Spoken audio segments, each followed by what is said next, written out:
നബിതങ്ങൾ പറഞ്ഞ വാക്കാണ്, 6 കാര്യം വരുന്നതിന് മുമ്പ് നിങ്ങൾ അള്ളാഹുവിലേക്ക് അടുക്കണം. 6 കാര്യത്തിൽ ഒന്നാമത്തെ കാര്യം, ഭരണാധികാരികൾ നിങ്ങൾക്കെതിരായി വരും. ശരിയല്ലേ? ഇപ്പൊ ബാങ്ക് വിളിക്കാൻ സമ്മതിക്കുന്നില്ല, ഒന്നും ഇപ്പൊ സമ്മതിക്കുന്നില്ല. ആകെ മൊത്തം പ്രശ്നങ്ങളാണ്. ഇനി ഒരു ദിവസം വരും, സമയം വരും, ഈ വാളൊക്കെ കട്ട് ചെയ്യും. നോക്കോ വാള് പരിപാടികളൊന്നും വേണ്ടെന്ന് പറയും. അതെന്ത് ചെയ്യും? നമ്മളത് പ്രതികരിക്കുമോ? ആര് പ്രതികരിക്കുക? നമ്മുടെ കാക്കാൻ പറയും സമാധാനം മൊത്തം കിടന്ന് ഉറങ്ങെങ്കിലും ചെയ്യാൻ അൽഹംദുലില്ലാ. പിന്നെ എവിടുന്ന് എൽമ കിട്ടും? എവിടുന്ന് എൽമ കിട്ടും? പിന്നെ മദ്രസ പറ്റുമോ? എൽമ കേൾക്കണ്ട, എൽമ പഠിക്കണ്ടേ? അള്ളാഹു കാത്തുരക്ഷിക്കട്ടെ. പക്ഷേ ഇതൊന്നും നീ നിർത്തിക്കളയല്ലേ അള്ളാഹ്. എൽമ നിന്ന് കഴിഞ്ഞാൽ തീർന്നില്ലേ? ഒരു ഹദീസിന് റസൂലുള്ളാഹി നമ്മൾ പറയുകയാണ്, ലാ തസാലുൽ ഉമ്മത്തു അലാ ശരീഅത്തിൻ ഹസന മാ ലം യുൽഹർ മിൻഹും സലാത്തുൻ കമാ ഖാല റസൂലുള്ളാഹി. 3 കാര്യങ്ങൾ പുറപ്പെടുന്നതിന് മുമ്പ്, 3 കാര്യങ്ങൾ വെളിവാകുന്നതിന് മുമ്പ്, 3 കാര്യങ്ങൾ വന്നെത്തുന്നതിന് മുമ്പ് ഈ ഉമ്മത്ത് പരിശുദ്ധമായ ശരീഅത്തുൽ ഹസനയിൽ തന്നെയായിരിക്കും. അവരുടെ പാദം തെറ്റിപ്പോവുകയില്ല. അവർ ഇസ്ലാമിക ചൈതന്യത്തിൽ തന്നെയാണ്. 3 കാര്യം വരുന്നതിന് മുമ്പ് എന്റെ ഉമ്മത്തുകൾ ശരീഅത്തിൽ തന്നെയായിരിക്കും, ശരീഅത്തുൽ ഹസനയിൽ തന്നെയായിരിക്കും. പിഴച്ചു പോവില്ല. 3 കാര്യം വന്നാൽ പിഴച്ചുപോയി, തീർന്നർത്ഥം. 1, മാലം യുഖ്ബൽ മിൻഹുൽ ഇൽമു. അവരിൽ നിന്ന് ഇൽമ പിടിക്കപ്പെട്ടാൽ ഈ ഉമ്മത്ത് പിഴച്ചു പോകുമത്രേ. വഅദ് നിന്നു പോയാൽ, ദർസ് നിന്നു പോയാൽ, നമസ്കാരം നിന്നു പോയാൽ, ജുമുഅ ഖുത്ബ നിന്നു പോയാൽ, ഖുർആനിന്റെ ക്ലാസ് നിന്നു പോയാൽ, മദ്രസയിലെ പഠനം നിന്നു പോയാൽ, ഉലമാക്കൾ മരണപ്പെട്ടു പോയാൽ ഈ ഉമ്മത്തുകളെ ശരീഅത്തിൽ നിന്ന് അവർ വ്യതിചലിച്ചു പോകുമെന്ന് ലോകത്തിന്റെ മുത്തേ മുഹമ്മദ് മുസ്തഫ സല്ലല്ലാഹു അലൈഹി വസല്ലം. അല്ലാഹുവിന്റെ റസൂലിന്റെ വാക്കാണ്. ശരിയാ? എവിടെ കൊണ്ട് ഇൽമു കിട്ടും? ആര് പഠിപ്പിച്ചു? ഒരു മസലയ്ക്ക് വേണ്ടി എവിടെ പോകും? നമ്മുടെ മക്കൾക്ക് ദീൻ പഠിപ്പിച്ചു കൊടുക്കാൻ ആരാണ്? ഉലമാക്കളില്ല. ഉലമാക്കൾ മരിച്ചുപോയി, അല്ലെങ്കിൽ ഉലമാക്കളെ പിടിക്കപ്പെട്ടിരിക്കുകയാണ്, അല്ലെങ്കിൽ ഉലമാക്കൾക്ക് ഉപരോധം ഏർപ്പെടുത്തിയിരിക്കുകയാണ്. ഇനി അങ്ങനെയുള്ള ദീനിന്റെ ദഅവത്തുകളൊന്നും പാടില്ല, പ്രബോധനങ്ങളോ പ്രഭാഷണങ്ങളോ ഒന്നും പാടില്ല. അങ്ങനത്തെ ഒരു സാഹചര്യങ്ങളൊക്കെ വന്നു കഴിഞ്ഞാൽ ഈ ഉമ്മത്ത് ശരീഅത്തിൽ നിന്ന് വ്യതിചലിച്ചു പോകും. അത് ഹറാമാണ്, ഇത് ഹറാമെന്ന് പറയാൻ കഴിയില്ല. ഇന്ന് അൽഹംദുലില്ലാഹ് ഈ പാതിരാ വാളിന്റെ പേരിലാണ് ഒരു 60% തെറ്റുകളിൽ നിന്ന് പിടിച്ചു നിൽക്കുന്നത്. ഉറപ്പാണ്. ഈ ഒരു നസീഹത്ത് കൂടി, ഈ ഒരു പ്രബോധനം കൂടി നമുക്ക് നഷ്ടപ്പെട്ടു പോയാൽ ഉറപ്പാണ് നമ്മുടെ തെറ്റിലേക്ക് വീണു പോകും. നഊദുബില്ലാഹ്. അല്ലാഹു നമ്മുടെ ഉമ്മത്തിനെ കാത്തുരക്ഷിക്കട്ടെ. കാരണം ഈ പ്രസംഗം കേൾക്കുമ്പോഴെങ്കിലും ആ സമയത്തെങ്കിലും നമുക്കൊരു ഫിക്ർ ഉണ്ടാകും. നാളെ ഒരു വഖത്തെങ്കിലും നിസ്കരിക്കാനുള്ള മനസ്സുണ്ടാകും. ഇനി ഈ ഒരു ദഅവത്തും കൂടെ നഷ്ടപ്പെട്ടു പോയാൽ പിന്നെന്താ? ശരീഅത്തിൽ നിന്ന് പുറത്തേക്ക് പോകും. നബി തങ്ങൾ പറഞ്ഞ വാക്കാണ്, അബൂബക്കറിന്റെ വാക്കല്ല. അല്ലാഹുവിന്റെ റസൂൽ തങ്ങൾ പറയുകയാണ്, മാലം യുഖ്ബൽ മിൻഹുൽ ഇൽം. ഇൽമ പിടിക്കപ്പെട്ട് കഴിഞ്ഞാൽ ഈ ഉമ്മത്ത് ശരീഅത്തിൽ നിന്ന് പുറത്തു പോകും. 2, വയക്സുറു ഫീഹിം വലദുൽ ഖിൻസീർ. ജാരസന്താനങ്ങൾ അധികരിച്ചാൽ ഈ ഉമ്മത്ത് ശരീഅത്തിൽ നിന്ന് പുറത്തു പോകുമത്രേ. ജാരസന്താനം, വ്യഭിചാരത്തിലെ മക്കൾ ഇഷ്ടം പോലെ വ്യഭിചാരം നടക്കണ്ട്. നമ്മളിതൊന്നും അറിയുന്നില്ല. പിന്നെ ഈ കാമുകന്മാർ ഒളിച്ചോടുമല്ലോ. മുസ്ലിങ്ങൾ ആണ്, മുസ്ലിങ്ങളല്ലാത്തവരൊക്കെ ഒളിച്ചോടും. ഇനി മുസ്ലിങ്ങളല്ലാത്തവർ ഒളിച്ചോടിയാൽ തന്നെ പോയി ഒരാഴ്ച കഴിഞ്ഞ് 2 ആഴ്ച കഴിഞ്ഞ് പിടിച്ചുകൊണ്ടുവന്ന് മുസ്ലിമാക്കി അല്ലേ? ഒരാഴ്ച കഴിഞ്ഞിട്ട് കൊണ്ടുവന്ന് നമ്മൾ പൊന്നാനിലെല്ലാം കൊണ്ടുപോയി സർട്ടിഫിക്കറ്റ് ഒക്കെ വാങ്ങി മുസ്ലിമാക്കി കല്യാണം കഴിപ്പിച്ചു കൊടുക്കും. പക്ഷെ പെണ്ണിനെ DNC ചെയ്യൂലല്ലോ, അബോർഷൻ ചെയ്യൂലല്ലോ. പഴയ സാധനം തന്നെ കാണും. അത് സംഭവം ഒരാഴ്ചയായി പോയി, 2 ആഴ്ചയായിട്ട് പോയി, അത് പോയി സംഭവം അത്തായിട്ടുണ്ട്. പക്ഷെ അതിനകത്ത് കിടക്കുക, അത് ഹലാലല്ലോ. പിന്നെ കൊണ്ടുവന്ന് നിക്കാഹ് കഴിപ്പിച്ചു കൊടുക്കും വാപ്പ. പിന്നെ അവിടെ പോലെ പിന്നെ ബാക്കി തുടങ്ങുന്നത്. അപ്പൊ യഥാർത്ഥത്തിൽ ആ കുട്ടി പെണ്ണ് പ്രസവിക്കുന്നത് ഏതായിരിക്കും? ആദ്യത്തതാണ് അല്ലേ? അതിനാണ് നമ്മൾ അറാംകുട്ടി എന്ന് വിളിക്കുന്നത്. എന്റെ പേരാണ് അത് സംഭവം. അപ്പൊ അതിന്റെ പേര് അറബിയിൽ വലദുൽ ഖിൻസി എന്നാണ്. വലദുൽ ഖിൻസി എന്നാണ് അറബിയിൽ പറയുന്നത്. ജാരസന്താനം അല്ലേ? വിചാരിച്ചുണ്ടാകുന്നില്ല ബിവേ. അത് നമ്മൾ ചിന്തിക്കുന്നില്ല. നമ്മുടെ വാപ്പാമാര് പോയിട്ട് വന്നിട്ട് നമ്മൾ ചോദിക്കും, എല്ലാം നടന്നിട്ടുണ്ടോ? ഒന്നും നടന്നില്ലല്ലോ. അവർ കിടക്കുമല്ലായിരുന്നോ? അവിടെ നടക്കുന്ന ഇവിടെ അവര് പറഞ്ഞ സത്യമോ കള്ളത്തരമല്ല, നടന്നില്ലല്ലോ. ബഹുമാനമുള്ള സഹോദരങ്ങൾ, നമ്മൾ ചിന്തിക്കണം. ഹറാമിന്റെ മക്കളായിരിക്കും നമുക്കുണ്ടാകുന്നത്. നബിതങ്ങൾ പറഞ്ഞ വാക്കാണ് വലദുൽ ഖിൻസാൻ. അല്ലാഹു കാത്തിരക്ഷിക്കട്ടെ. ഇഷ്ടം പോലെ ഞങ്ങളൊക്കെ ഈ മഹല്ലിൽ ജോലി ചെയ്യുന്നത് കൊണ്ട് ഈ ഒളിച്ചോടി പോകുന്നവരെ നമ്മുടെ മുന്നിൽ കൊണ്ടുവരും കൗൺസിൽ ചെയ്യാൻ. നമ്മളവരെ വിളിച്ചിട്ട് ചോദിക്കുന്ന സമയത്ത് ഇതുപോലുള്ള തെറ്റുകൾ നടന്നിട്ടുണ്ട് എന്നാണ് പറയുന്നത്. പിന്നെ അവിടെ വേറെ ഒന്നും ചെയ്യാതെ അങ്ങോട്ട് നിക്കാഹ്. പിന്നെ പറയുന്ന വാക്കെന്താ പറയാ, വാപ്പ അവരിൽ പഴിച്ചു പോകാതിരിക്കട്ടെ ഉസ്താദെ, ഹലാലായിട്ട് അങ്ങോട്ട് കല്യാണം കഴിപ്പിച്ചു കൊടുക്കാം. പഴിച്ചു പോയല്ലോ, അതിൽ നിന്ന് ഒഴിവാക്കി തൗബ ചെയ്യിപ്പിച്ചിട്ട് വേണം നമ്മൾ അടുത്ത മാർഗത്തിലേക്ക് കടക്കാൻ. ഇല്ലെങ്കിൽ ആ ജനിക്കുന്ന കുട്ടി ഏത് കുട്ടിയായി മാറും? ഹറാമിന്റെ കുട്ടിയായി മാറും. അള്ളാഹു കാത്തിരക്ഷിക്കട്ടെ. അള്ളാഹു കാത്തിരക്ഷിക്കട്ടെ. നമ്മുടെ മക്കളെയൊക്കെ അള്ളാഹു കാത്തിരക്ഷിക്കട്ടെ. അതാണ് നബിയുനാ റസൂലുള്ളാഹി തങ്ങളെ പറഞ്ഞത്.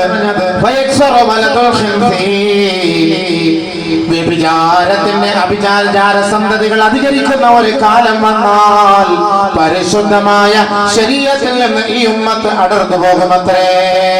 അവര് ദീന് കേൾക്കാൻ താല്പര്യമുണ്ടാവുകയില്ല, അവർക്ക് ഇസ്ലാമിനോട് പ്രതിബദ്ധതയില്ല, അവർക്ക് ഇസ്ലാമിന് ശരീഅത്തോട് താല്പര്യമില്ല, അവരെ ദീനീ ബോധത്തോട് യാതൊരു ഇഷ്ടവുമില്ല. അവര് പിഴച്ചുകൊണ്ടിരിക്കും. അല്ലാഹു നമ്മുടെ ഉമ്മത്തിലേക്കാക്കട്ടെ. ഇങ്ങനെ ഒരു സാഹചര്യം വന്നാൽ ശരീഅത്തുൽ ഹസനത്തിൽ നിന്ന് ഈ ഉമ്മത്ത് പുറകോട്ട് പോകുമത്രേ. മൂന്നാമത് നബിയുനാ റസൂലുള്ളാഹി സ്വല്ലല്ലാഹു അലൈഹി വസല്ലമ തങ്ങൾ പറയുകയാണ്, വയസ്റു ഫീ വയദ്ഹുറു ഫീഹിം അസ്സഖാറൂൻ.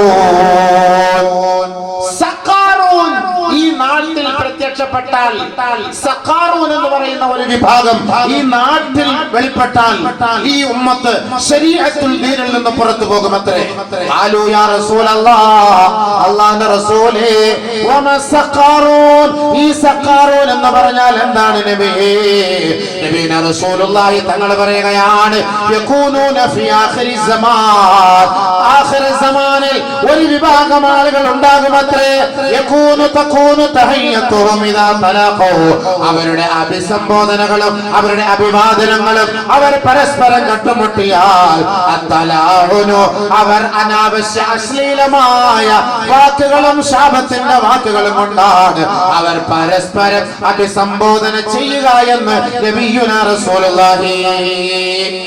കൂട്ടുകാരാണ് നമ്മളിപ്പോ കണ്ടാൽ അസ്സലാമു അലൈക്കും, കൈ കൊടുത്താൽ അസ്സലാമു അലൈക്കും, അസ്സലാമു അലൈക്കും, എന്താണ് ഈ വിശേഷം, സുഖല്ലേ അളിയ, എന്തൊക്കെയുണ്ട് വിശേഷം, ഫോൺ വിളിച്ചാലും അങ്ങനെയൊക്കെ തന്നെയാണ് നമ്മൾ സാധാരണഗതിയിൽ പറയുക. പക്ഷെ ഒരു കാലഘട്ടം വരും, അന്ന് നമ്മുടെ സുഹൃത്തുക്കളെ കാണുമ്പോ നമ്മള് ഡാഷ് അളിയ, എത്ര നേരാണ് എന്നെ കൊണ്ട് വിളിക്കുന്നത്, എവിടെ ആയിരുന്നു വിളിച്ചിട്ട് ഡാഷ് ഡാഷ്, നിങ്ങളൊക്കെ പൂരിപ്പിച്ചോണം നാടൻ ഭാഷ. അങ്ങനെ സ്നേഹത്തോടെയാണ് അളിയന്മാർ 2, 3, 4, 5 പേര് കൂട്ടുകാർ ഒരുമിച്ച് യാത്ര ചെയ്യുമ്പോൾ ചീത്ത വിളിച്ചുകൊണ്ടാണ് പരസ്പരം സംസാരിക്കുന്നത്, ചീത്ത വിളിച്ചുകൊണ്ടാണ് അഭിസംബോധന ചെയ്യുന്നത്.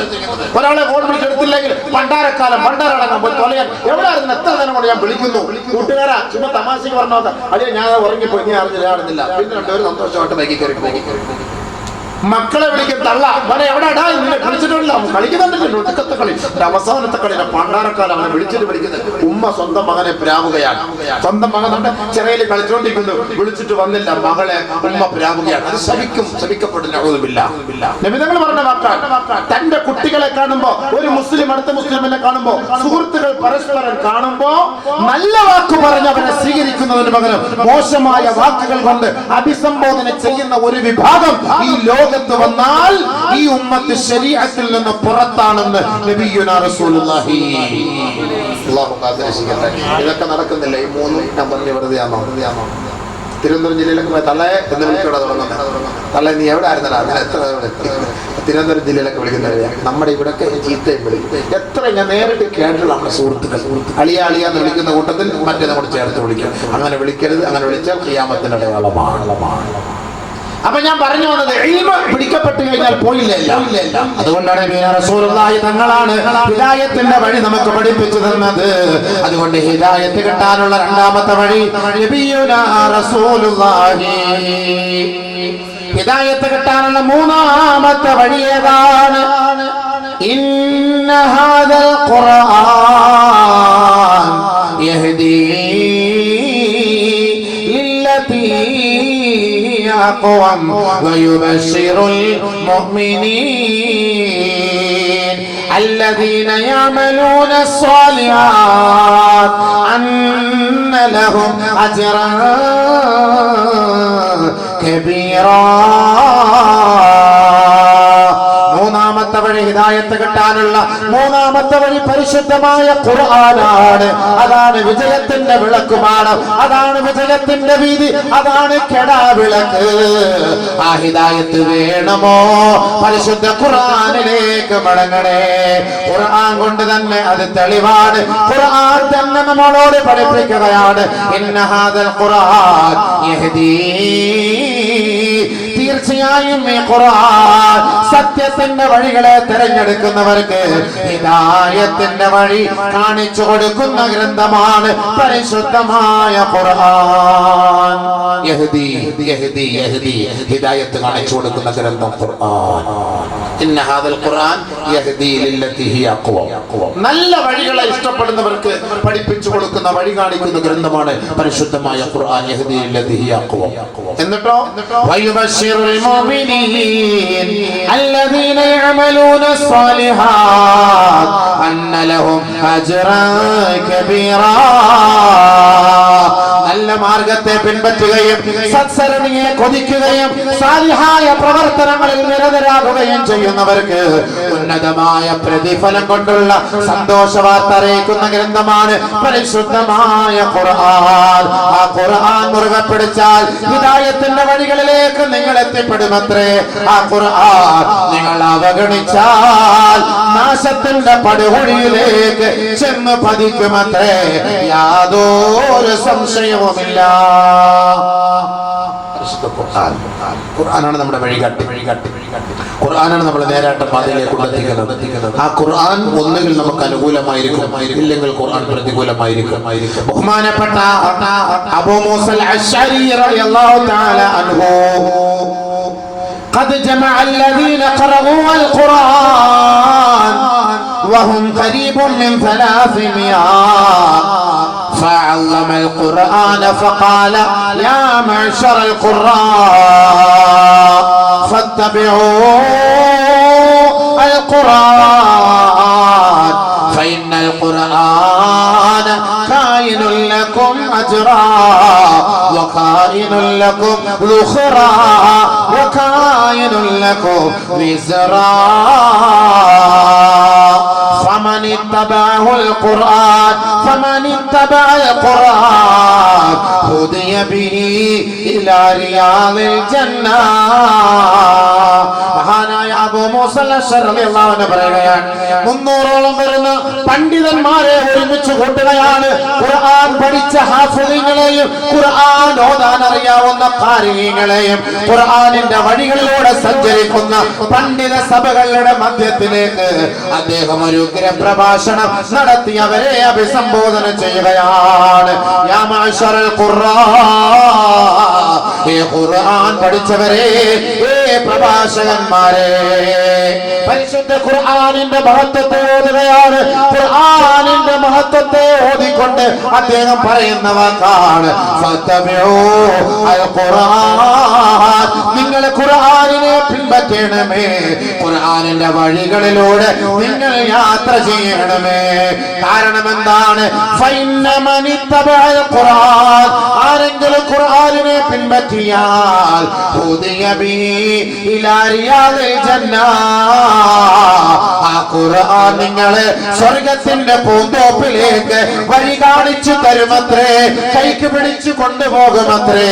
ഹിദായത്തിന്റെ മാർഗത്തിലേക്ക് നിങ്ങളെ നയിക്കുന്ന ഒരേ ഒരു ഗ്രന്ഥം അത് ലോകത്തിലുണ്ടെങ്കിൽ അത് ഖുർആനാണ്. ഖുർആനാണ് മാത്രമല്ല, ഫൈനൽ ഖുർആന കായിനുൽ ലക്കും അജ്റാ, ഈ ഖുർആൻ നിങ്ങൾക്ക് കൂലി വാങ്ങി തരുന്ന ഗ്രന്ഥമാണ്. വകായിനുൽ ലക്കും ദുഖ്റാ, നിങ്ങൾ മരിച്ചുപോയി മണ്ണറയിലേക്ക് നിങ്ങളുടെ മയ്യത്തറയ്ക്ക് വെച്ച് എല്ലാവരും നിന്റെ കബറിന് മീതെ മണ്ണ് വാരിയിട്ട് മടങ്ങിപ്പോയാൽ കായിനുൽ ലക്കും ദുഖ്റാ, നാളെ ആഖിറത്തിൽ ഒരു നിക്ഷേപ സമ്പത്താണ് ഈ ഖുർആൻ. ഇത് രണ്ടും നിങ്ങൾക്ക് ലഭിച്ചില്ലയോ? കായിനുൽ ലക്കും വിസ്റാ, ഈ ഖുർആൻ നിങ്ങൾക്ക് നാളെ ഒരു ഭാരമായിരിക്കും. ആ ഖുർആൻ നിങ്ങൾക്കെതിരെ ശപിക്കുമത്രേ. എതിരെ റബ്ബിന്റെ കോടതിയിൽ നിങ്ങൾക്കെതിരെ അല്ലാഹുവിനോട് വാദപ്രതിവാദം നടത്തുമത്രേ. ഈ ഖുർആൻ നിങ്ങൾക്ക് നാളെ ഒരു നാശമാകും. ബഹുമാനപ്പെട്ട അബൂ മൂസ അൽ-അശ്അരി റളിയല്ലാഹു തആല അൻഹു പറയുകയാണ്, ഒന്നുകിൽ ഖുർആൻ അനുകൂലമായിരിക്കും നാളെ ആഖിറത്തിൽ. ഖുർആൻ നാളെ ആഖിറത്തിൽ പറയും, അല്ലാഹുവേ ഇവന്റെ രാത്രി മുഴുവനും ഇവന്റെ ഉറക്കം ഇളപ്പിച്ചത്, ഉറക്കം ഒഴിവാക്കിച്ചത് ഞാനാണ്. ഖുർആൻ ഓതിക്കൊണ്ടിരിക്കുന്നു. പകലിൽ ഇവന്റെ ഹറാമായ പ്രവൃത്തികളിൽ നിന്നും ഇവനെ ഞാൻ സംരക്ഷിച്ചത് ഞാനാണ്. ഖുർആൻ ഓതിയിട്ട് ആ വഴികളിലൂടെ സഞ്ചരിക്കും. ഹറാമായത് തിന്നരുത് എന്ന് ഖുർആൻ പറയുമ്പോൾ അവൻ തിന്നൂല. ഹറാമായത് കാണരുത് എന്ന് ഖുർആൻ പറയുമ്പോൾ അവൻ കാണൂല. ഹറാമായത് ചെയ്യരുത് എന്ന് ഖുർആൻ പറയുമ്പോൾ അവനത് ചെയ്യൂല. അപ്പൊ ആ ഖുർആൻ ഓതുമ്പോൾ ആ വഴികളിലൂടെ അവനെ ഞാൻ സഞ്ചരിപ്പിച്ചു. അതുകൊണ്ട് എന്റെ കാര്യത്തിൽ അവനെ ഒന്ന് രക്ഷപ്പെടുത്തണം, അവനെ ഒന്ന് സഹായിക്കണം, അവനെ ഒന്ന് ശുപാർശ ചെയ്യും. ഞങ്ങൾ ശുപാർശ ചെയ്യുന്നു, അവനെ നീ ഒന്ന് രക്ഷപ്പെടുത്തണമല്ല. ഖുർആൻ ശുപാർശ ചെയ്ത് ഇവനെ സ്വർഗത്തിലെത്തിക്കും. ഇത് രണ്ടും നടന്നില്ല എങ്കിൽ ഈ ഖുർആൻ നമുക്കെതിരെ നാളെ ശാപപ്രാർത്ഥനയുമായിട്ട് വരും. അല്ലാഹ് പടച്ചവനെ, അവന്റെ പള്ളിയിൽ 9 വർഷം ഞാൻ ഇരുന്നു അലമാരിയിൽ, 90 വർഷം ഞാൻ ഇരുന്നു അലമാരിയിൽ, 60 വർഷം ഞാൻ ഇരുന്നു അലമാരിയിൽ, 30 വർഷം ഞാൻ ഇരുന്നു അലമാരിയിൽ. എന്നെ ഇവ ഓതിയിട്ടില്ല. എന്നെ ഒന്ന് തുറന്നു നോക്കിയിട്ടില്ല പടച്ചവനെ. അവന് വയസ്സ് 65 പടച്ചവനെ. ഒരിക്കൽ പോലും എന്റെ മുഴുവൻ സൂറത്തുകളും ആയത്തുകളും ഇവൻ ജീവിതത്തിൽ കണ്ടിട്ടില്ല പടച്ചവനെ. അതുകൊണ്ട് വെറുതെ ഒരു നോക്കുകുത്തിയ പോലെ, ഒരു കാഴ്ച വസ്തു പോലെ കേവലം ഷോക്കേസിൽ സൂക്ഷിക്കപ്പെട്ട ഒരു ഗ്രന്ഥമായി ഞാൻ മാറിയല്ല. അതുകൊണ്ട് അവനെ പിടിക്കണം പടച്ചവനെ. ബഹുമാനപ്പെട്ട അബൂ മൂസ അൽ-അശ്അരി പറയുകയാണ്, ഖുർആൻ ആരെയാണോ പിൻപറ്റുന്നത്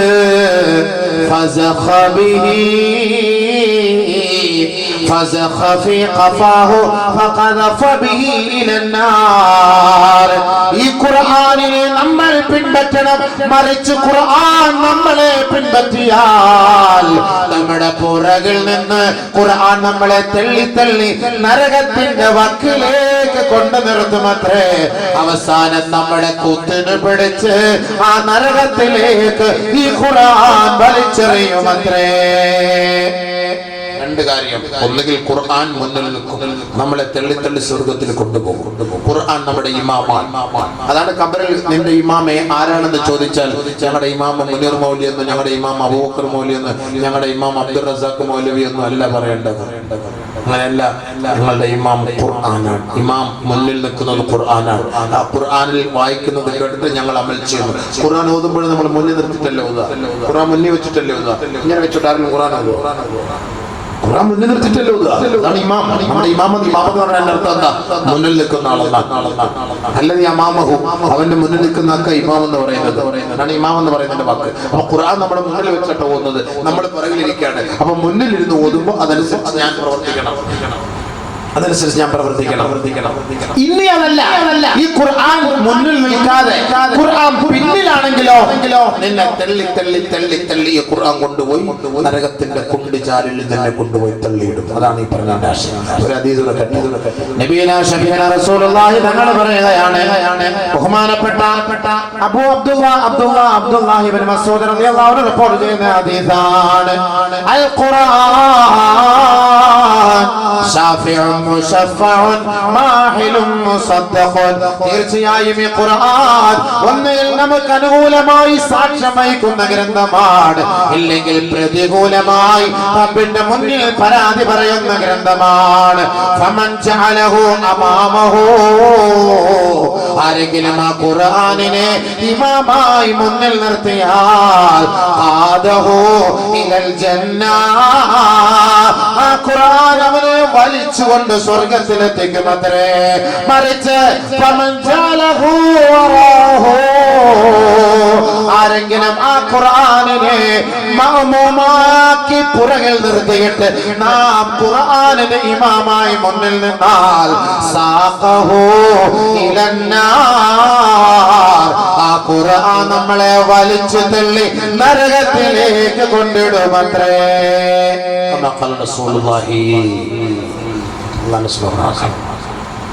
ഒന്നുകിൽ ഇമാം മുന്നിൽ നിൽക്കും, അല്ലെങ്കിൽ മോദിയും പറയുന്നത് തള്ളിക്കൊണ്ട് അവിടെ കൊണ്ട് കയറ്റി, നീ നിലടാ എന്നും പറഞ്ഞിട്ട്. അതുകൊണ്ട് നമുക്ക് വേണ്ടത് ഇമാമായിരിക്കണം ഖുർആൻ. നമ്മളെ ഇമാം ഖുർആനായി, ആ ഖുർആൻ അനുസരിച്ച് ഞാൻ ജീവിച്ചതല്ല, ആ ഖുർആൻ അനുസരിച്ച് ഞാൻ ജീവിച്ചതല്ല എന്ന് നമുക്ക് നാളെ പറയാനൊരു ആഗ്രഹം ഉണ്ടാക്കണം. അത് നമ്മുടെ മക്കളെ ഖുർആൻ പഠിപ്പിക്കണം. നമ്മുടെ മക്കളെ ഖുർആൻ പഠിപ്പിക്കണം. ഖുർആൻ പഠിക്കുന്ന മക്കളായി മാറണം നമ്മുടെ മക്കൾ. എന്നാൽ രസമായിട്ട് വാപ്പാക്കും ഗുണമുണ്ട്, വാപ്പാക്കും ഗുണമുണ്ട്, ഉമ്മാക്കും ഗുണമുണ്ട്, മക്കും ഗുണമുണ്ട്. അല്ല ടി വിക്കകത്ത് വേണ്ടി കിടന്ന് പറഞ്ഞ ആടിയും കൊണ്ടെന്ന് വാപ്പാക്കും ഗുണമില്ല, ഉമ്മാക്കും ഗുണമില്ല. ആ മക്കൾ പഴിച്ചു പോയതിന്റെ ഇടി വാപ്പാക്ക് കിട്ടുക, വാപ്പാക്ക് കിട്ടുക. മക്കളോടൊന്നും ചോദിക്കുന്ന പിന്നെ മക്കളോട് ചോദിക്കുന്ന ആദ്യം ചോദിക്കുന്ന ആരോടാണ്? തങ്ങൾ പറയുകയാണ്, يسترعيه الله رعيا فلم يحطها بنصحه إلا لم يرح رائحة الجنة أو كما قال رسول الله. നമ്മുടെ കൈവശമുള്ള, നമ്മുടെ കസ്റ്റഡിയിലുള്ള, നമ്മുടെ ജീവിതത്തിൽ നമ്മളോടൊപ്പം അധിവസിക്കുന്ന നമ്മുടെ സന്താനങ്ങൾ, ആ സന്താനങ്ങൾക്ക് പരിശുദ്ധമായ ഖുർആനിന്റെ മണമില്ലാതെ പോയാൽ, ഖുർആനിന്റെ വഴികളെ അവരെ തെരഞ്ഞെടുക്കാതിരുന്നാൽ, ഖുർആനിന്റെ മാസ്മരികത, ഇസ്ലാമിക ബോധം അവർക്ക് നഷ്ടപ്പെട്ടു പോയാൽ, വാപ്പയും ഉമ്മയും അവരെ നല്ല നിലയിൽ ഉപദേശിച്ച് നിർദ്ദേശിച്ച് ഇസ്ലാമിക ചൈതന്യത്തിലേക്ക് അവരെ കൊണ്ടുവരാതിരുന്നാൽ, അല്ലാഹുവിന്റെ റസൂല് പറഞ്ഞത് കേൾക്കണോ? ഇല്ല, ലം യുരിഹ് റായിഹത്തൽ ജന്ന. ആ മാതാപിതാക്കൾക്ക് സ്വർഗത്തിന്റെ സുഗന്ധം ആസ്വദിക്കാൻ കഴിയുകയില്ല. അല്ലാഹു കാത്തിരക്ഷിക്കട്ടെ. മക്കളെ പഴിച്ചുപോയ ഉത്തരവാദിത്തം ആർക്കാ? എന്താ മിണ്ടാത്ത?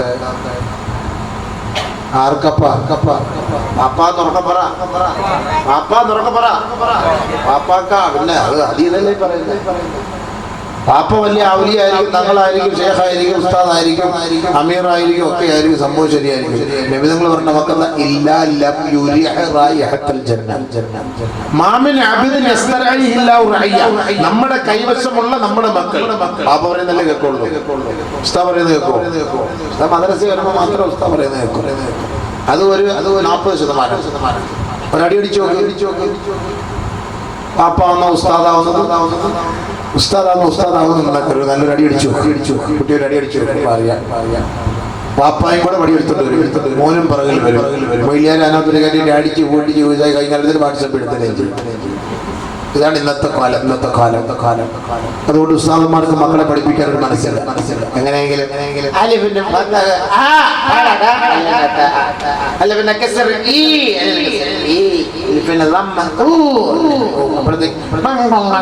ഫോൺ വരും, എടുത്തോണ്ട് അപ്പുറത്ത് പഠിപ്പിക്കാണ്ടിരിക്കുക.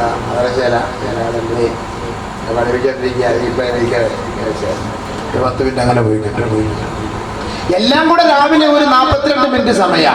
ഈ 42 മിനിറ്റ് സമയത്തിൽ 17 മിനിറ്റ് ഫോണിൽ പോയിട്ട് ചിലവാക്കും. ഒരു 12 മിനിറ്റ് വാട്സപ്പ് തിരിക്കാൻ വേണ്ടി നമ്മൾ ചിലവാക്കും. പിന്നെ കുട്ടികൾ വരുന്ന സമയത്ത്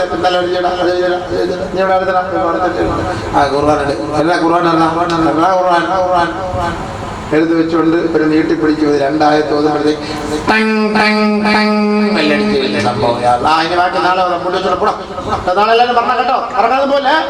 ഉസ്താദിനൊരു ആത്മാർത്ഥത. ആ പറച്ചിൽ കേട്ട വിചാരിക്കും ഉസ്താദ് ആദ്യം വരുന്നത്. ഇവിടെ ഉസ്താദ് വെല്ലടിച്ചിട്ട് 15 മിനിറ്റ് കഴിഞ്ഞ് ഉസ്താദ് വരത്തുള്ളൂ. ഞാൻ പഠിപ്പിച്ചപ്പോൾ ഉള്ള സ്വഭാവം ഞാനീ പറയുന്നത്. ഇപ്പോഴത്തെ കാലം എനിക്ക് അറിയില്ല കേട്ടോ. ഇപ്പൊ മദ്രസയിലൊന്നും ഞാനില്ല. ഞാൻ പഠിപ്പിക്കുമെങ്കിൽ പറഞ്ഞിട്ട് കാര്യമില്ല. ഞാൻ നല്ല അടി കൊടുക്കും പിള്ളേർക്ക്. വാപ്പ ഉമ്മൊക്കെ വന്നാൽ ഞാൻ പറയും ഇങ്ങോട്ട് കയറിയേക്കട്ടെ, ഇതിനെ എടുത്തിട്ട് അടിക്കുന്ന പറയും. അതൊക്കെ നമ്മൾ പറയും. അതൊക്കെ അന്നത്തെ കാലത്ത് അത് സ്വീകരിച്ചിരുന്നു. ഇപ്പോൾ എന്ന് പറഞ്ഞാൽ നമ്മളെ പൊക്കിയെടുത്ത് അവർ കൊണ്ടുപോകും. അതുകൊണ്ടാണ് ഉസ്താദന്മാർക്ക് ആത്മാർത്ഥത കുറയുന്നത്. അതുകൊണ്ട് അങ്ങോട്ട് വിട്ടേക്കണം. ഒരായത്ത് ഓതാൻ വേണ്ടി അടിക്കുന്നത്. അടിക്കട്ടെ കുട്ടികൾ. പള്ളിക്കുടുത്തി പോയിട്ട് കണ്ടവരെ കഴുതി പിടിക്കുന്നില്ല. ഇപ്പോൾ ചോദിക്കാൻ പറ്റുന്നുണ്ട്. അത് ഉസ്താദില്ല അടിച്ചത്, ആയത്ത് ഓതാൻ വേണ്ടിയിട്ടല്ലേ. അടിക്കട്ടെ.